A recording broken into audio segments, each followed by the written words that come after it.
Forêt ou jachère, quel site tu dois choisir pour lancer ton projet agricole?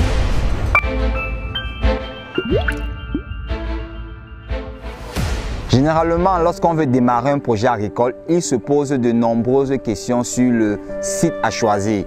Et on a généralement deux sites ou deux types de sites.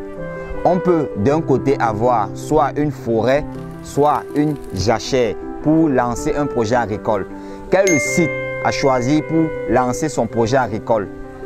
Je vais vous présenter dans cette vidéo l'avantage et l'inconvénient pour chaque type de site. Et maintenant, à partir de ces avantages et ces inconvénients, vous verrez quel est le type de site qui est adéquat ou bien favorable à vous. Généralement, un site forestier est un site où nous avons une multitude d'arbres. On peut avoir de très gros arbres ou d'arbres de taille moyenne. L'avantage de réaliser un projet agricole sur un site forestier, c'est que généralement les forêts vierges, le site n'a jamais été utilisé, ou bien le site n'a jamais reçu une culture avant. Donc l'avantage est que les sites forestiers sont généralement très fertiles. Ça, c'est l'avantage numéro 1. Lorsque vous réalisez un projet agricole sur un site forestier, vous n'avez pas besoin pour un départ d'amender ou de fertiliser le site. Du moins, vous avez besoin d'amender en faible quantité le site puisque le site est déjà fertile et il possède généralement la plupart des éléments minéraux dont la plante a besoin. Donc, voilà l'avantage majeur de réaliser un projet agricole sur un site forestier. Maintenant, l'inconvénient de réaliser un site agricole sur un site forestier est que pour un site forestier, cela demande une dépense en temps et en argent. Pourquoi? Parce que avant de réaliser un projet agricole sur un site forestier, il faut prendre le temps pour la préparation du site, bien sûr. Il faudra défricher et abattre les arbres. Et lorsqu'on a défriché, on a abattu les arbres, il faut laisser un temps pour que cela puisse sécher. Après, peut-être pour brûler ou bien pour les découper en morceaux afin de dégager le site ou de le nettoyer. Et maintenant, cette préparation du site peut nécessiter d'énormes moyens financiers ou bien des moyens financiers un peu plus élevés. Donc voilà l'inconvénient majeur de réaliser un projet agricole sur un site forestier. Maintenant, une jachère. Une jachère peut être encore une savane.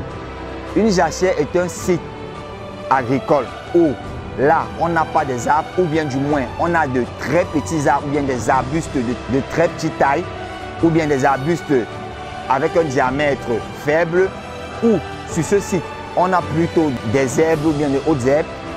Maintenant, sur une jachère, c'est un site qui a déjà été utilisé pour un projet agricole, qui a été laissé en repos pendant un temps. L'avantage de réaliser un projet agricole sur un sol en jachère, c'est que pour la préparation du site, cela ne demande pas beaucoup de moyens financiers.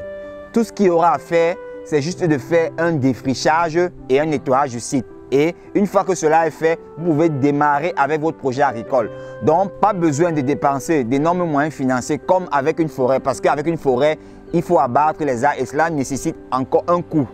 Contrairement à une jachère où il faut défricher uniquement. Ça, c'est l'avantage. Maintenant, l'inconvénient avec une jachère, c'est que puisque les cultures précédentes ou bien les cultures antérieures ont déjà consommé une bonne partie des éléments minéraux qui sont contenus dans le sol. Lorsque vous lancez un projet sur un sol en jachère ou bien sur un site en jachère, vous devez apporter des amendements. Donc, vous devez encore dépenser plus en utilisation des engrais puisqu'il faut compenser les carences en engrais sur le sol. Donc, cela constitue ici l'inconvénient pour un site jachère. Avec ces avantages et ces inconvénients, vous verrez ce qui est adapté selon vos objectifs et selon vos moyens afin de démarrer votre projet agricole. Sur ce, si vous avez aimé cette vidéo, abonnez-vous, likez, partagez autour de vous afin de faire profiter toutes les personnes comme vous qui sont intéressées par des thématiques agricoles que nous partageons régulièrement sur notre chaîne ou sur nos pages.